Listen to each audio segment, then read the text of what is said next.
Ahora puedes entender los gestos. Sonríe y el mundo sonreirá contigo. Vamos a entrar directamente en un ejercicio. Practicar. Durante la próxima semana, mira a los ojos y sonríe a todas las personas que te encuentres, sean o no conocidas. No hace falta que les digas nada, solo sonríe, pero de forma natural y sincera. Sin exagerar, con naturalidad. Ya sé que parece algo extraño y que al principio cuesta. Estoy seguro que te asombrarás de los resultados. Muchas personas te saludarán, aunque no te conozcan, o solo te conozcan de vista. Es el poder de la sonrisa. Observar. Vuelve al espejo y sonríete a ti mismo. ¿Cómo te sientes? Sonreímos porque estamos bien con nosotros, pero también funciona a la inversa. El gesto puede generar la emoción.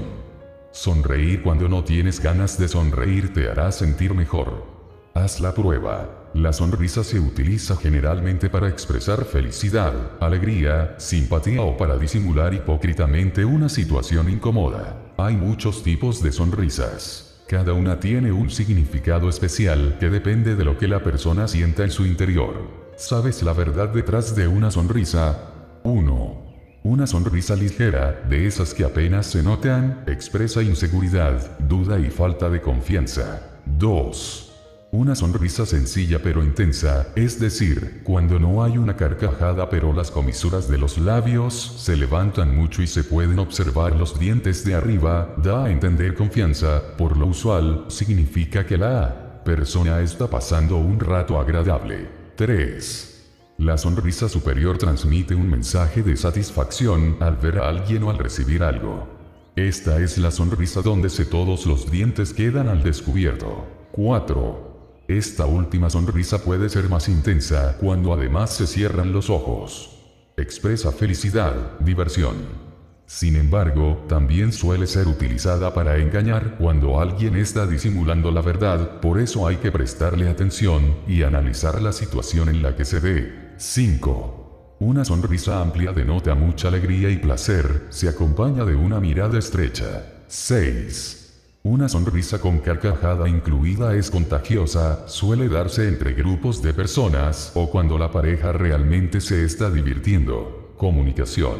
La lista de definiciones de comunicación es muy larga, prácticamente cada autor propone la suya.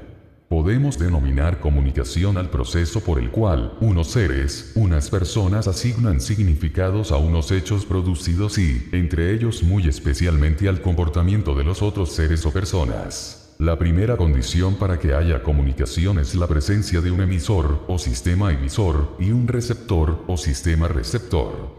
Emisor y receptor son, entonces, los primeros elementos del proceso de comunicación. El estudio de los signos siempre ha estado relacionado con el concepto de comunicación, así como el de pensamiento. No hay pensamiento sin signos y no hay signos sin comunicación. En estricta lógica, podemos decir, no hay pensamiento sin comunicación. Como es natural, la expresión corporal que abarca los movimientos del cuerpo y la postura, está relacionada con las características físicas de la persona. Hay 3 clases de movimientos observables: los faciales, los gesticulares y los de postura.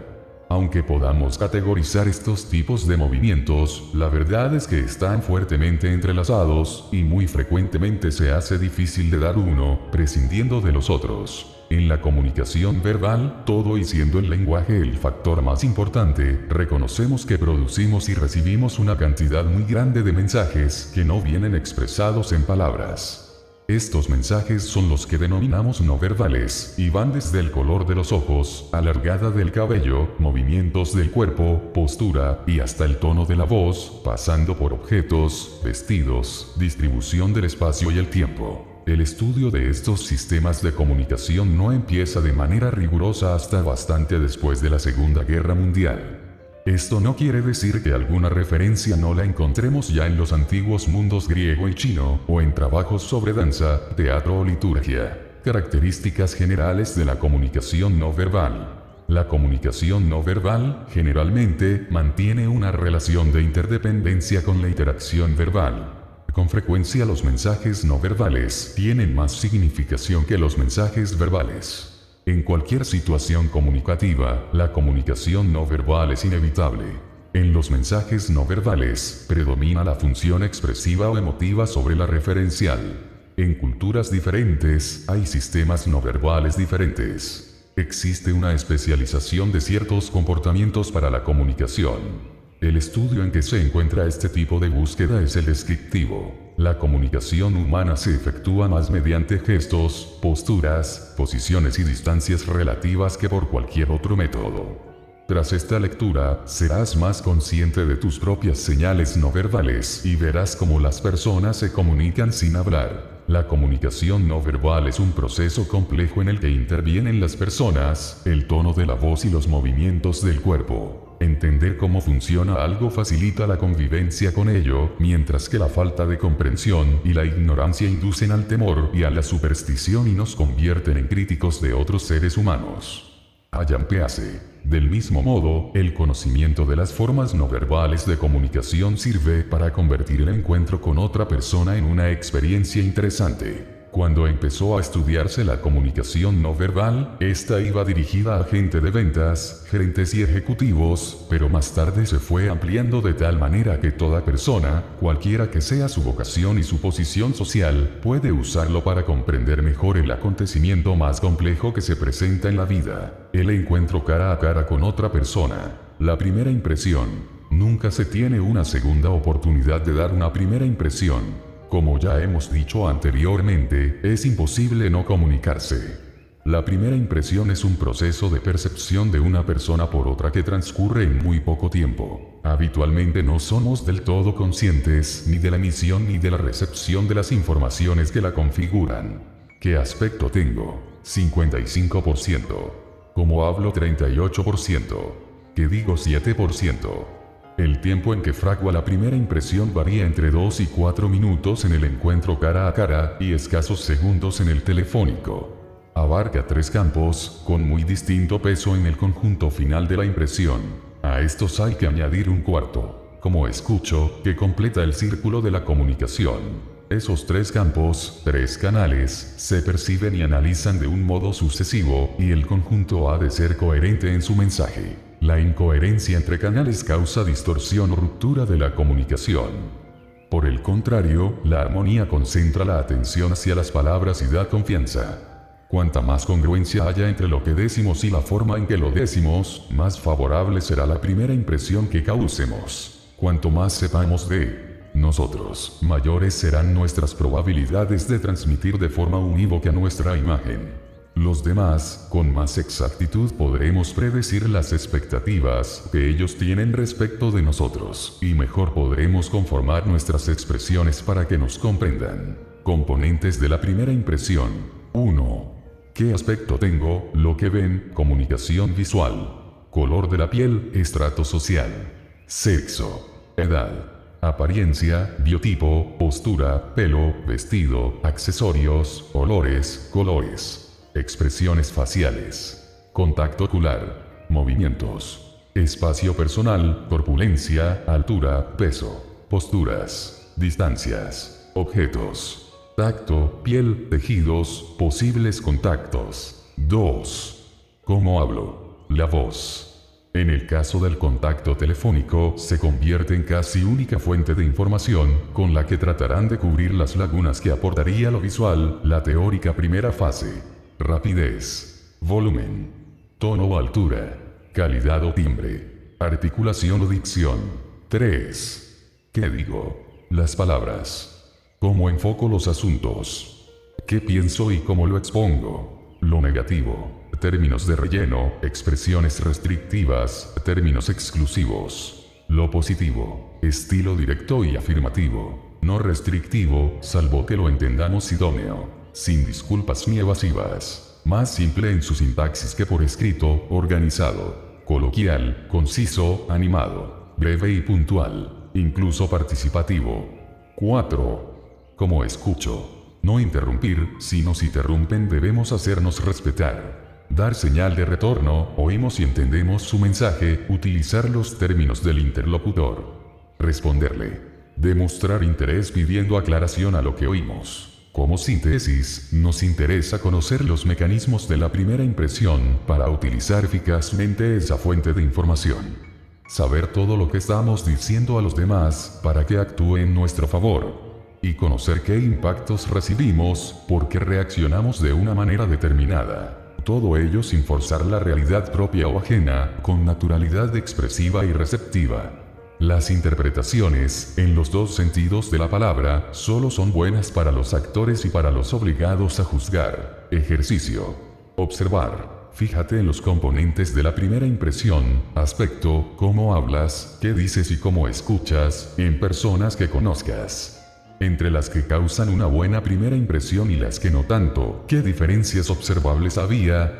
Practicar. Con una persona de confianza, pídele que te diga su opinión sobre los componentes de la primera impresión, aspecto, cómo hablas, qué dices y cómo escuchas, tal y como lo acabas de leer en esta página. La interpretación de la postura. Para la mayoría de nosotros, la postura es un tema poco agradable sobre el que nuestra madre solía regañarnos. Pero para un psicoanalista la postura de un paciente muchas veces constituye una clave de primer orden sobre la naturaleza de sus problemas. Estudios recientes sobre la comunicación humana han examinado la postura en cuanto expresa las actitudes de un hombre y sus sentimientos hacia las personas que lo acompañan. La postura es la clave no verbal más fácil de descubrir, y observarla puede resultar muy entretenido. Albert Schefflin descubrió que, con sorprendente frecuencia, las personas imitan las actitudes corporales de los demás. Dos amigos se sientan exactamente de la misma manera, la pierna derecha cruzada sobre la izquierda, por ejemplo, y las manos entrelazadas detrás de la cabeza. O bien uno de ellos lo hace a la inversa, la pierna izquierda cruzada sobre la derecha, como si fuera una imagen reflejada en un espejo. Schefflin denomina a este fenómeno posturas congruentes. Cree que dos personas que comparten un mismo punto de vista, suelen compartir también una misma postura. Los programas de televisión nos dan numerosos ejemplos de posturas combinadas, tanto como cualquier reunión social. Estudiar la postura de las personas durante una discusión es sumamente interesante, ya que muchas veces podremos detectar quién está a favor de quién, antes de que cada uno hable. Schefflin observó que las personas que no se conocen evitan cuidadosamente adoptar las mismas posiciones. La importancia de la imitación puede llegar a ser una de las lecciones más significativas que podemos aprender, pues es la forma en que los demás nos expresan que coinciden con nosotros o que les agradamos. También es la forma en que comunicamos a los demás que realmente nos agradan. Si un jefe desea establecer rápidamente una buena relación y crear un ambiente tranquilo con un empleado, solo debe copiar la postura de este para lograr sus objetivos. De la misma manera que las posturas congruentes expresan acuerdo, las no congruentes pueden utilizarse para establecer distancias psicológicas. Hay una película filmada en un dormitorio femenino de una universidad, que muestra una pareja de jóvenes sentados uno al lado del otro en un sofá. La chica está mirando hacia el muchacho, que está sentado mirando hacia afuera, los brazos y las piernas como formando una barrera entre ambos. Permanece sentado así durante 8 largos minutos, y solo de tanto en tanto gira la cabeza hacia la chica para hablar con ella. Al término de ese tiempo entra otra joven en la habitación, y el muchacho se pone de pie y sale con ella. Mediante su postura había establecido que la chica, que estaba sentada a su lado, no era su pareja. La dirección del cuerpo es utilizada para excluir a la persona de la derecha. Algunas veces cuando las personas se ven forzadas a sentarse demasiado juntas, inconscientemente despliegan sus brazos y piernas como barreras. Dos hombres sentados muy juntos en un sofá girarán el cuerpo levemente y cruzarán las piernas de adentro hacia afuera, o pondrán una mano o un brazo para protegerse el lado común del rostro. Un hombre y una mujer sentados frente a una distancia muy próxima, cruzarán los brazos y tal vez las piernas, y se echarán hacia atrás en sus asientos. Cada individuo tiene una forma característica de controlar su cuerpo cuando está sentado, de pie o caminando. Es algo tan personal como su firma, y frecuentemente parece ser una clave fidedigna de su carácter. La postura no es solamente una clave acerca del carácter, es también una expresión de la actitud. En efecto, muchos de los estudios psicológicos que se han hecho sobre la postura la analizan según lo que revela acerca de los sentimientos de un individuo con respecto a las personas que lo rodean. Durante un juicio, el abogado defensor hizo una protesta formal en cuanto a la postura del juez. Señaló que durante el alegato del fiscal, el juez se inclinaba hacia adelante, sumamente atento, pero durante el de la defensa se echaba tanto hacia atrás en el asiento que parecía estar durmiendo. La protesta fue denegada. Un investigador ha observado que cuando un hombre se inclina levemente hacia adelante, pero relajado y con la espalda algo encorvada, probablemente simpatiza con la persona que está con él. Por otra parte, si se arrollan en el asiento, puede significar desagrado. La postura es, como ya hemos dicho, el elemento más fácil de observar y de interpretar de todo el comportamiento no verbal. En cierto modo, es preocupante saber que algunos movimientos corporales que teníamos por arbitrarios son tan circunscritos, predecibles y, a veces, reveladores. Pero por otra parte, es muy agradable saber que todo nuestro cuerpo responde continuamente al desenvolvimiento de cualquier encuentro humano. Por ejemplo, los que venden por las casas de parejas casadas deben observar de los gestos de los cónyuges para ver quién los inicia y quién los copia. Por ejemplo, si el marido es el que mantiene la conversación y la mujer no dice nada, pero usted observa que él copia los gestos de la mujer, descubrirá que es ella la que decide y firma los cheques, así que al vendedor le conviene dirigir su charla a la señora. La comunicación de los sentidos, el tacto. El tacto es el sentido que está presente en todos los demás. La luz y los aromas nos envuelven en. Nos sentimos muchas veces mecidos por la música. Imaginemos lo que le sucedería a un niño a quien le impidieran su relación por medio del tacto. Posiblemente acabaría siendo un perfecto inválido. A pesar de su importancia, este sentido va perdiendo en nosotros su función activa. La policía norteamericana lleva ya mucho tiempo utilizando el llamado detector de mentiras. Este es un instrumento para medir, entre otras cosas, la resistencia de la piel a la electricidad, y se utiliza para examinar a los sospechosos de haber cometido un delito. Por mucho que niegue verbalmente su culpabilidad, el que ha cometido un crimen, experimentará una conmoción interna cuando se le pregunte por los detalles más espeluznantes de su acción. Tal conmoción emotiva se traducirá a escala cutánea por un aumento de la transpiración, que disminuye la resistencia de la piel a una débil corriente eléctrica. Este hecho será registrado con exactitud por el detector de mentiras. Aunque la eficacia de este aparato ha sido puesta en cuestión desde el punto de vista criminológico, una cosa está clara. Nuestra piel es comúnmente fiel reflejo de nuestras emociones, como el miedo, la ira, el odio. Los norteamericanos no solo son reacios a olerse entre sí, sino que tampoco son muy dados a tocarse. Sin embargo, el tacto posee una clase especial de proximidad, puesto que cuando una persona toca a otra, la experiencia es total e inevitablemente mutua. La piel se pone en contacto con la piel, en forma directa o a través de la vestimenta, y se establece una inmediata toma de conciencia de ambas partes. Esta toma de conciencia es más aguda cuando el contacto es poco frecuente. Lo que el hombre experimenta a través de la piel es mucho más importante de lo que la mayoría de nosotros piensa.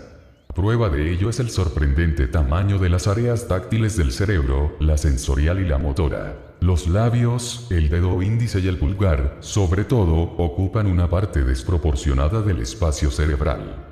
Se podría pensar, claro está, que la piel, por ser el órgano más extenso del cuerpo humano, debería tener una representación considerable en el cerebro.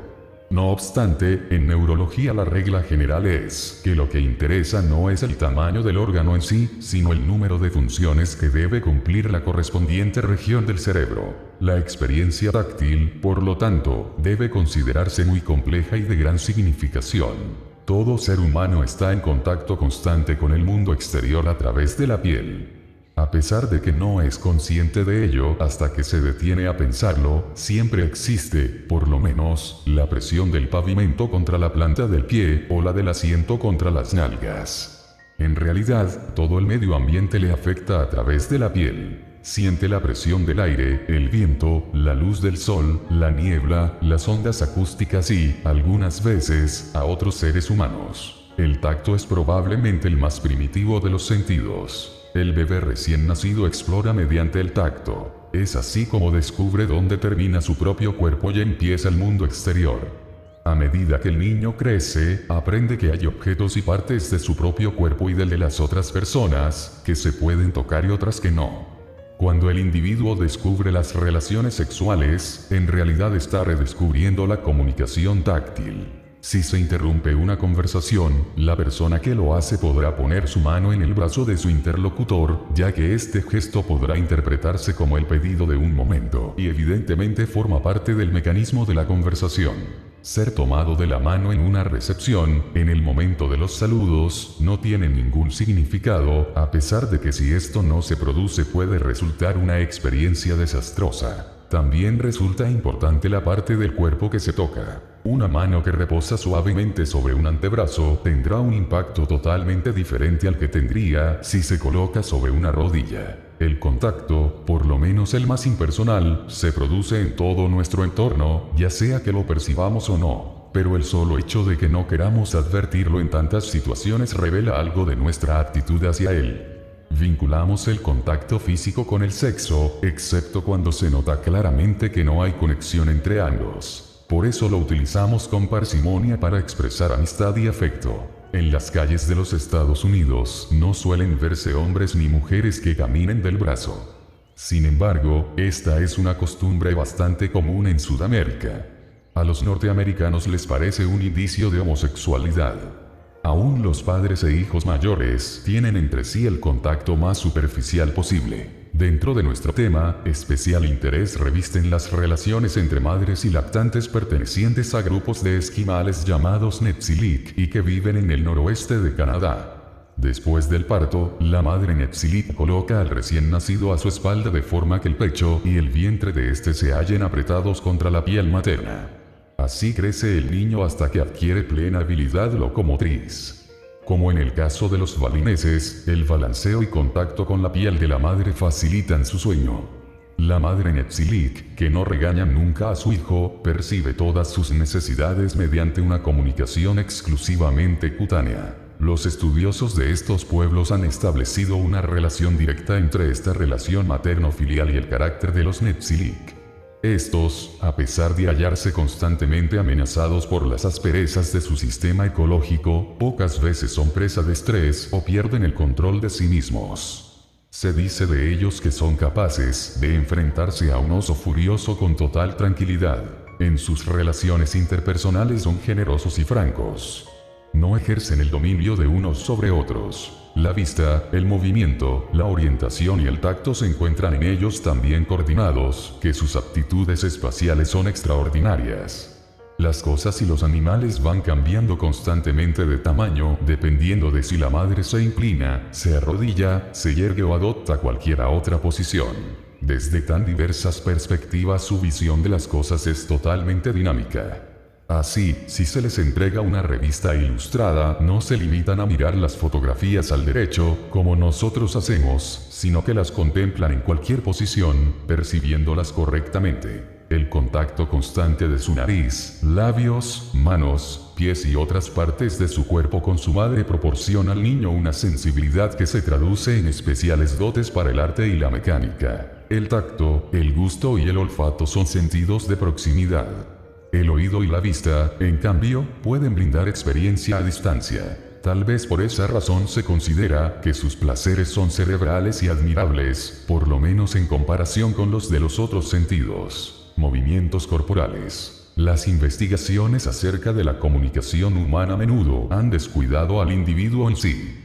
No obstante, es obvio que cualquiera de nosotros puede hacer un análisis aproximado del carácter de un individuo basándose en su manera de moverse, rígido, desenvuelto, vigoroso, y en que la manera en que lo haga representará un rasgo bastante estable de su personalidad. Tomemos por ejemplo la simple acción de caminar, levantar en forma alternada los pies, llevarlos hacia adelante y colocarlos sobre el piso. Este solo hecho nos puede indicar muchas cosas. El hombre que habitualmente taconee con fuerza al caminar nos dará la impresión de ser un individuo decidido. Si camina ligero, podrá parecer impaciente o agresivo, aunque si con el mismo impulso lo hace más lentamente, de manera más homogénea, nos hará pensar que se trata de una persona paciente y perseverante. Otra lo hará con muy poco impulso, como si cruzando un trozo de césped tratara de no arruinar la hierba, y nos dará una idea de falta de seguridad. Como el movimiento de la pierna comienza a la altura de la cadera, hay otras variaciones. El hecho de levantar las caderas exageradamente da impresión de confianza en sí mismo. Si al mismo tiempo se produce una leve rotación, estamos ante alguien garboso y desenfadado. Si a esto se le agrega un poco más de ritmo, más énfasis y una figura en forma de guitarra, tendremos la forma de caminar que, en una mujer, hace volverse a los hombres por la calle. Esto representa el cómo del movimiento corporal, en contraste con el qué. No el acto de caminar sino la manera en que se hace. No el acto de estrechar la mano, sino la forma de hacerlo. El sistema que se ha elaborado para el estudio de este tema se denomina esfuerzo-forma.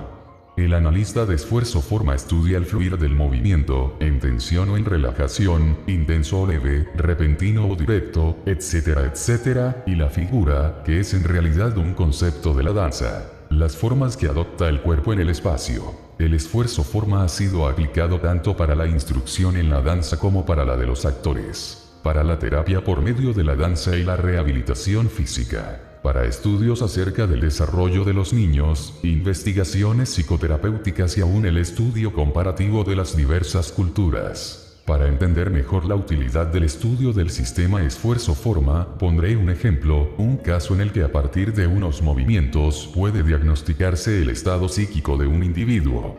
Se trata de un estudiante de la comunicación no verbal al cual le pasan una película. La señorita Davis me enseñó una película tomada durante una de esas sesiones. Al comenzar, entraban a una habitación dos hombres, el médico y su paciente. Pasaban frente a la cámara y se sentaban frente a ella. Lo que me llamó la atención inmediatamente era que había algo sumamente extraño en el paciente.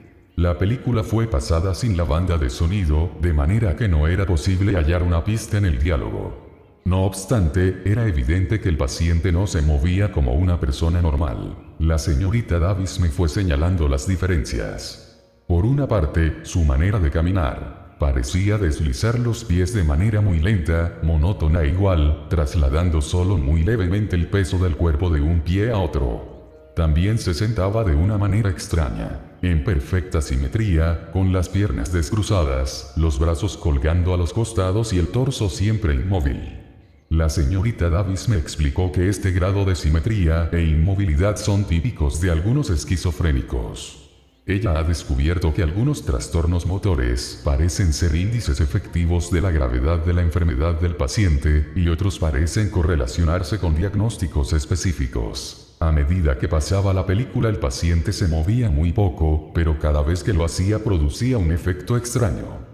A veces volvía lentamente la cabeza de la izquierda hacia la derecha, como soñoliento, y al terminar el movimiento comenzaba a rascarse la cara, arañándose repetidas veces con las uñas. Comenzaba un movimiento y lo dejaba inconcluso, o lo cambiaba inmediatamente por otro totalmente diferente.